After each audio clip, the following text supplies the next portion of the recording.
Are you fascinated by the paranormal and want to hear about encounters that have happened to real-life people in real-life places? Do you need a drink to calm those nerves after hearing some scary stories? You're listening to Booze and Bourbon. Well, we invite you to grab a drink, whether it's a coffee or something with a little bit more spirit in it. Grab a blanket, snuggle in, because I'm Kim and that's Jen, and we're Booze and Bourbon. Welcome back, everybody, to Booze and Bourbon. I'm Jen, and this is Kim. Hey, Jen, how are you? Oh, just grand. How are you? I'm just grand as well. It's so nice to hear your voice. I cannot wait to see you tomorrow. I know, a little reunite. Reunited and it feels so good. That was nice. Thank you. Thank you very much. How's everything going? That's not bad. I mean, aside from like the weird changeover, it goes like from being very nice and warm during the day to quite cool at night. Like I leave my windows and stuff open and now I'm having to like shut them immediately as soon as it starts to get a little dark out because it's quite cool. It is shocking because spooky season is on its way, but I just didn't expect it to turn off, like the heat to turn off this quickly, but whatever. We'll manage. We'll be fine. I do love a good sweater and a good warm bourbon pocket, so. In fact, when we were together last time, you bought a really nice sweater. I've worn it, and it is quite toasty, let me tell you. It's so cute. It's white and fuzzy and fluffy, and like every time I go into a store and I see long sweaters, I'm like, it's still not as cool as Jen's. It's like we'll call it the Swan. I look like the great Swan of Dartmouth 2020. Like I'm down by the duck front, like Sullivan's Pond. Like I'm just blending in. God. I'm going to go take a picture. I should stand down there by all the swans and just take a picture and be like, I'm at one with the Dartmouth Swans. Pick out the mother swan. I will. To all of our listeners that aren't familiar, in Dartmouth, we do have a somewhat large pond, and it's inhabited by a lot of swans, and they actually know how to use the crosswalk. So, yeah. Yes, they do. It looks like the Beatles album cover when they're all crossing on the crosswalk. It's wicked. Yeah. Gosh, swans. All right. Well, Jen, while you're figuring out your swan life, I'm going to tell all of our lovely listeners what is going on with the episode today. Okay. It's a bit of a crazy topic. I'm very excited about it, though, because imagine what it would be like being a professional gravedigger. There's lots of times when it's probably absolutely peaceful working out there, getting your sweat on, no one bothers you. And other times, I think it would kind of be awful knowing that you're completely surrounded by death. There's a lot of sad emotions tied to each and every person's grave that you've prepared, and perhaps it gives you an ominous outlook on life. I would have to say that it takes a very special kind of person to work at a cemetery. Someone who I know very well actually worked as a gravedigger in his teen years, and that person would be my dad. What? I didn't know that. Yeah. It wasn't like a career choice that he really loved, but he just wanted to make some extra coins. So yeah, he dug some graves, and that would have been like back in the 50s. So, it would have been a lot of hard work, wouldn't have been very fun. Yeah. So anyway, interesting. He doesn't have any crazy stories, but again, he was a teenager. So he was probably like, ghost. Ha, no such thing. Yeah, for sure. Yeah. Today, we're going to dig deep into some stories. You like that? Dig deep into some stories from some people who work at cemeteries and people who like to visit them, and their true stories of seeing some ghosts there. It's great. Wow. Fantastical. And it sounds like a great time for some bourbon. Oh, yes. Let's just lighten the mood a little bit. And not quite a swan, but wild turkey, rare breed. Oh, nice little tie in there, Jenny T. Yeah, this wild turkey looks nothing like a swan, but it's a bird. Yes. Probably much tastier than the swan would be. Yeah, definitely. I'm going to give you a little cork pop here. Please do. Bear with me. It was kind of weak. I mean, it had a little echo. It's okay. We have Master Distiller Jimmy Russell.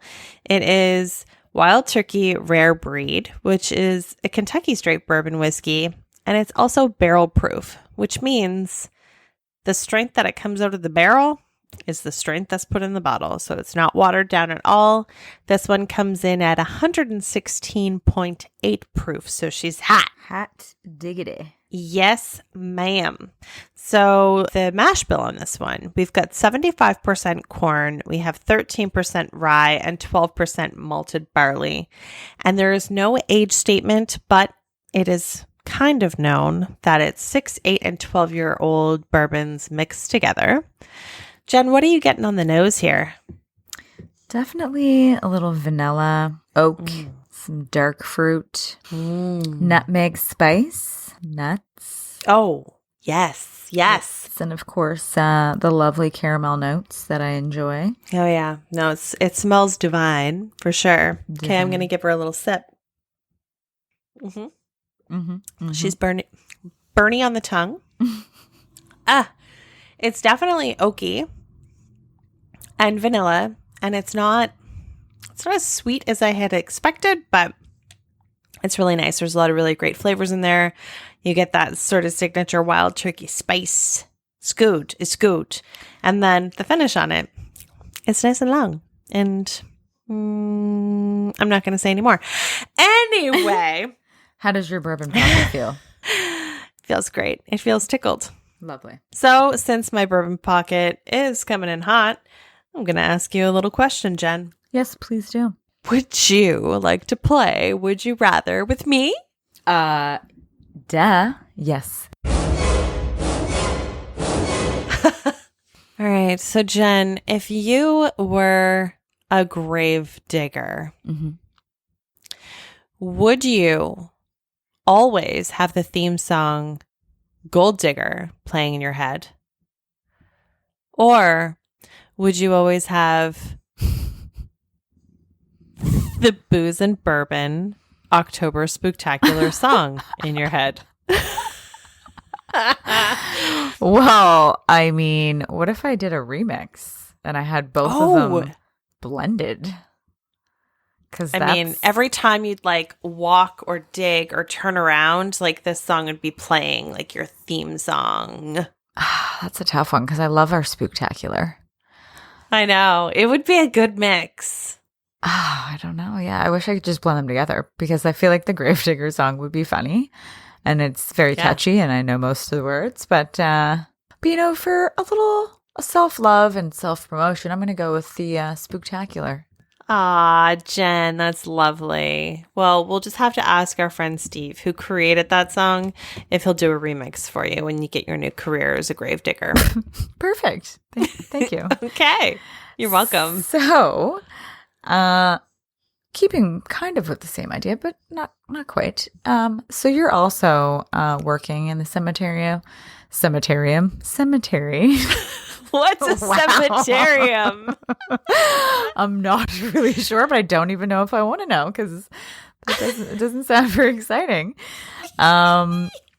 Would you rather be accidentally trapped and stuck in one of the lovely crypts overnight till the workers come in the morning?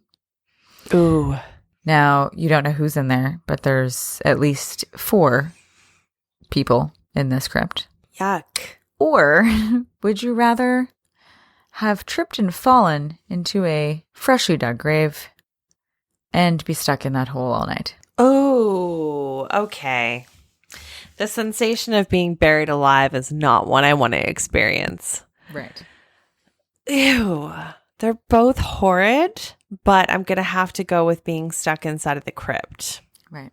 I mean, it's kind of like you're buried, but you're buried above ground and aren't surrounded by dark, dank dirt. So, yeah. Yuck. Good choice. Less bugs. Yeah. Yeah, definitely. Okay. That's gross. Don't want to think about that again. All right, guys. So just after this break, we are going to get into today's main topic, which is all about seeing ghosts on a graveyard shift. Ha! Stay tuned. I think it's a good idea if you stay the fuck away from me.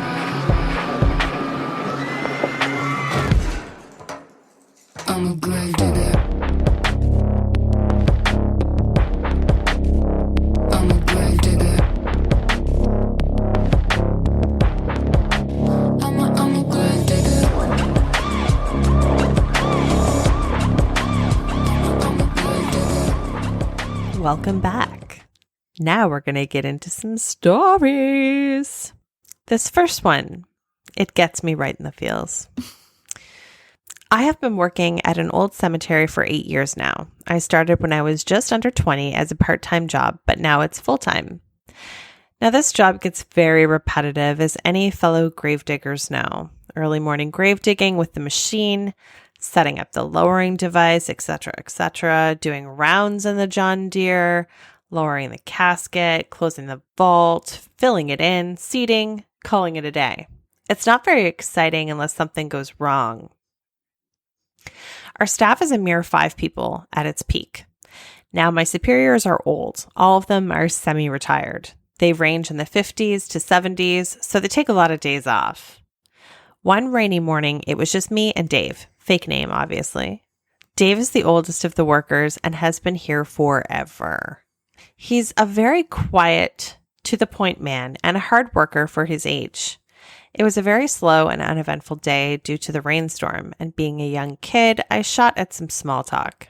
Now, we've been colleagues for 2 years that I've been here, and he still gets my name wrong, by the way. I ask him, "Hey Dave, have you ever experienced anything creepy here?"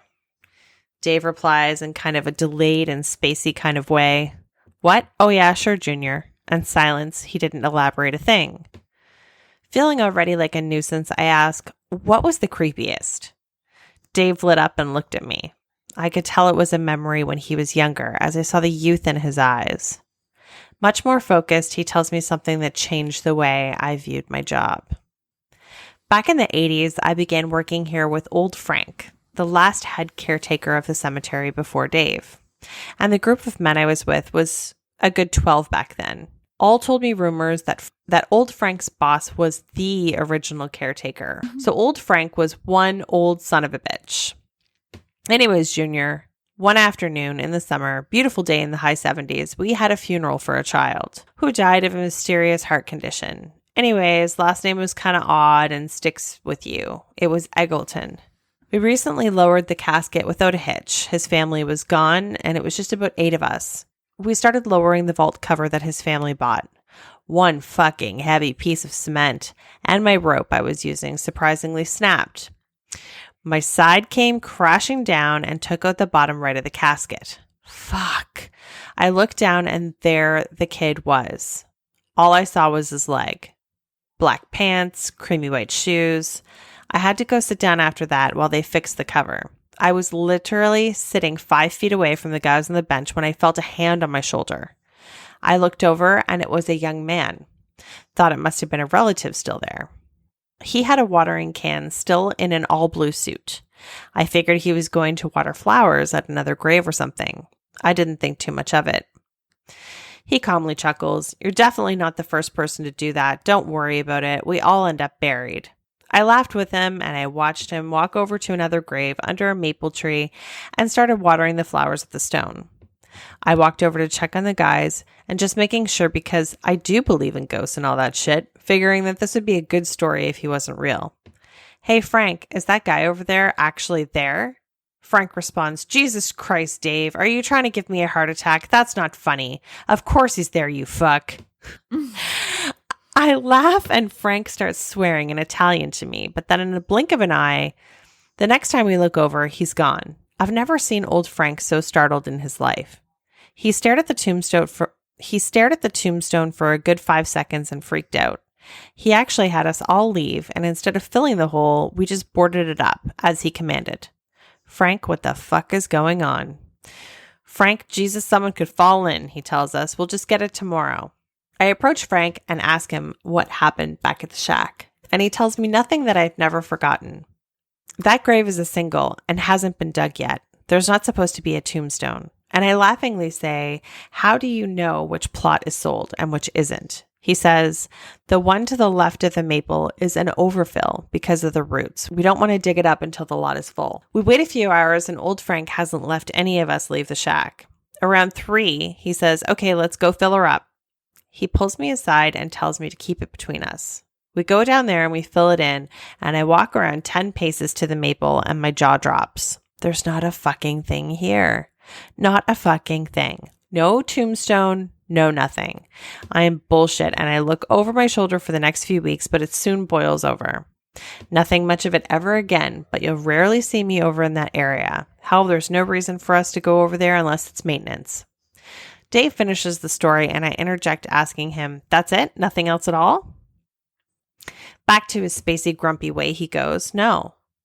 And that's the last we talked about it. A few years go by, guys leave, new ones come in, but it's always Dave and I. But sadly, Dave died a few months ago as well, and I officially am the guy with the most experience. But I've never been so sad than digging and going to Dave's burial. It was an older section that rarely has burials anymore. As one of my old colleagues would say, this lot has no vacancy. Anyways, after the funeral, by the way, we all wore suits that day for respect. We even dug the hole in the morning with our suits on. We stayed and finished the job.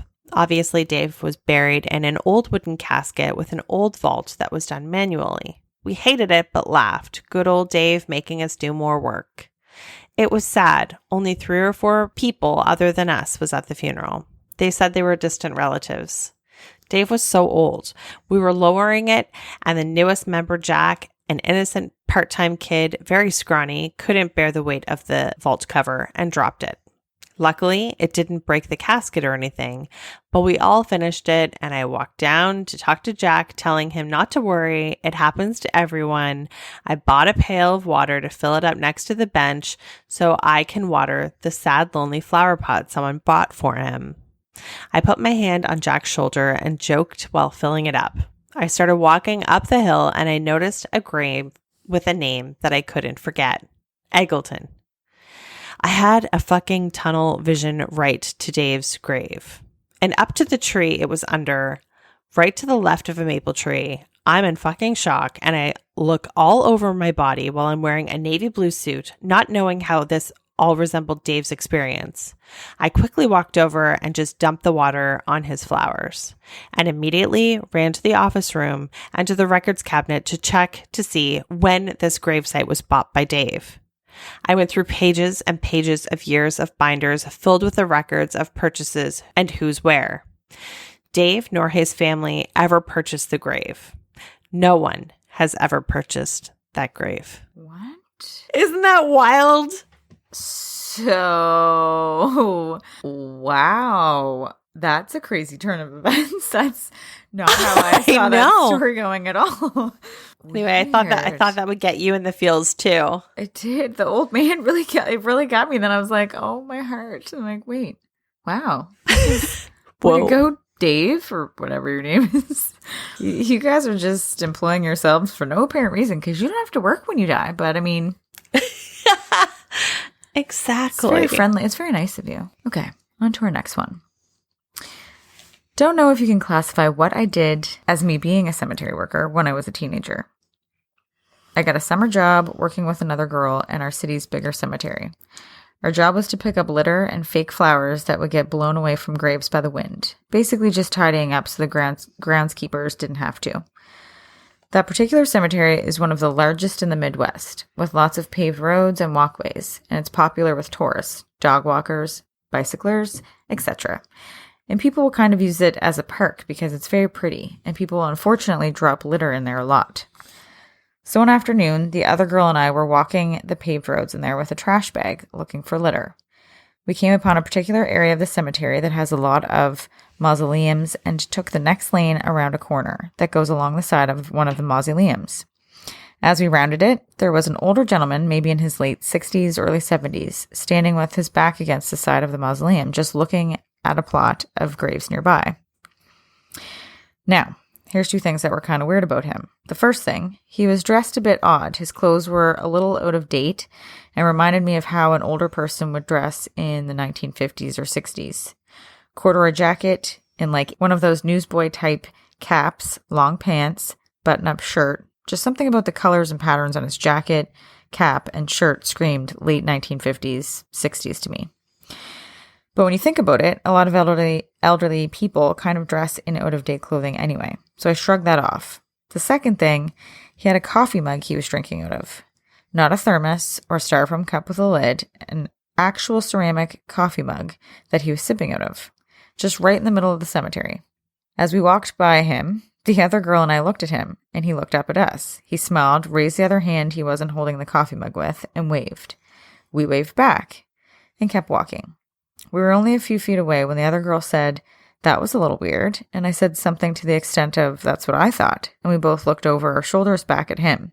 But he was gone. We stopped and kind of took a few steps back to see if he'd walked around the mausoleum or something, but we couldn't see him anymore. We both kind of had a what the fuck moment, but we eventually quit looking around for him and went on with our job. A couple days later, we both showed up for work and went to the building where the groundskeepers keep their equipment to grab a trash bag, and found one of the guys to let him know we were there.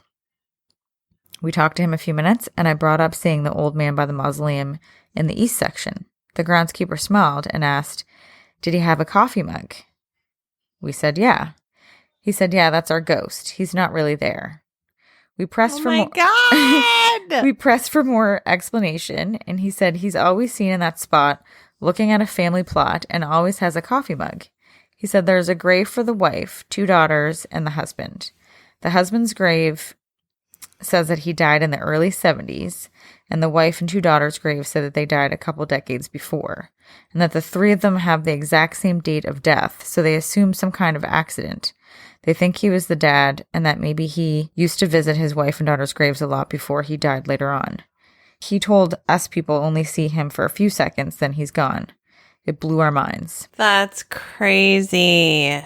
So he's just like hanging out there drinking his coffee, just making sure everything's hunky-dory. But this brings me to this TikTok video of like a mausoleum. Have you seen it? Yes, I have. It's a security guard, right? Yeah, well, and there's 2 of them, I believe, but it's just, at first I was like, okay, this is a joke, because it sounds like it was so clear, like it just didn't seem like it was actually happening. And then all of a sudden the voice gets weirder and still very loud. And yeah, so I've got the clip right here. Hey, you need to come out. I'm not playing anymore. You know, at this point, he's trying to use his authoritative voice. He's got his flashlight out in front. You see it jump when you hear the sounds, especially this one. Jesus. I gotta go. I'm really not sure what's going on here. What was that? that was the worst. That was the worst part. I'm not getting paid for this. Hello?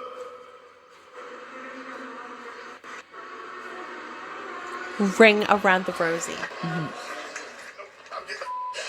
That's from a horror movie. So those guys lost their shit on TikTok because they were walking around this mausoleum and they heard a little girl's voice and they kept hearing all these bangs, and then they went into the chapel part, and that's when they heard like the Yeah, like it was disgusting. Horrible scream type of sound, but not even like, I don't even know. Like that was just weird. It's awful. You guys need to look up cemetery workers catch creepy footage TikTok on YouTube, and you can see it yourself. It's nasty. Now there's some more stories of some people who have visited cemeteries, not necessarily worked there. And this one starts off by saying, I've been really drawn to the paranormal since an early age. There was a small cemetery in rural Illinois that I go to at night and take pictures from grade school through early college. It was fairly old. There were graves from the 1800s as well as people from today. There wasn't a lot of houses around either, just farms spread out across the cornfields. Over the years, I collected a few pictures of orbs and some mists. I've had quite a few experiences as a result of these visits. The one that makes me feel the least comfortable goes like this. It was a quiet night at the cemetery, taking pictures with my father and younger brother. The early days of my excursions were out there in the dead of night. No strangeness or anything out of the ordinary occurred while we were there. Just a cool night out in the country under a billion stars. When we got home, we put my dad's SD card in the computer and discovered that he had gotten quite a good picture of a ghostly mist over a grave. Not long afterwards, our dog started barking out of the window next to the computer. He barked consistently for about 20 minutes. It wasn't odd for him to bark outside, it was the timing. So we went outside and looked around, and there were no squirrels or any other creatures of the night, so I went to bed and passed out. I opened my eyes to see my red digital clock was 3 a.m. on the dot. I sleep with no lights in my room, so it was pitch black, and over the stillness of the night, I heard this faint sliding around. It was very smooth, like soft wood on carpet. My eyes were open, but my mind was mostly asleep, so I didn't really process the sound and went right back to sleep. I woke up in the morning for school and looked at my desk in the corner of the room. The wooden chair had been pulled out from my desk and turned to face my bed perfectly. My desk was right next to the door in my room, and if the chair wasn't pushed in, then I wouldn't be able to get out, so I always kept it in when I wasn't using it. The implication of that still gives me chills every time I think about it. That experience changed the way I approach the paranormal. Since then, when I'm leaving a place after poking around, I'm always very polite but firm in saying out loud that potential spirits are not welcome to follow me home, and it's pretty much worked for me ever since. I ended up having a few more strange things happen in my room over the course of about a year. There'd be the occasional but very obvious feeling of a presence, day and night, and one night I was wide awake in bed when I felt like someone sat on the end of it. I made a bargain with this quote-unquote spirit. Not long after that, if it must stay, then it can have my room for half the day when I was gone, but must leave me alone when I'm home. I was never bothered again. I like that, like, she put in a scheduling contract to be like, hey, Yeah. you can have free reign when I'm not here. That's a pretty Crazy. sweet deal. It is a pretty sweet deal. So I'm thinking that we should be pretty diligent when we're leaving cemeteries and tell the ghosts that they're not allowed following us when we go and do our investigations. I think that we shouldn't have been more diligent when we were investigating, period, because I don't think any of us said anything about nobody come with us. So for all we know, we could have like a whole party right now happening, you know. Oh my God. So yeah. So guys, thank you so much for listening to today's episode all about the graveyard shift. Hope it gave you some things to think about and internalize and shit your pants about. Either way, we've got our Patreon shoutouts because it's the beginning of the month and we just wanted to tell our patrons how much we love them. I'll start out with saying thanks, Ginger, Shiona, Jamie, Paul, Aaron, Justine, Andy, Cindy, another Aaron, another Aaron but with an E, yay, the ABV Network, Rebecca, Stephanie, and the also famous Ghost Story guys. Yes. Oh my God. I want to do another episode with them so bad. They're so much fun. Well, guys, you can find us on basically any app that plays podcast. You can find us there and listen to us every day if you like. We are also on Instagram and we are also on Facebook, Booze and Bourbon the Podcast. We moonlight on YouTube sometimes. So we will have an all new episode for you next Friday. Have a good week. Stay hydrated and stay spooky. Thanks, Bye. guys. Booze and Bourbon is part of the ABV network.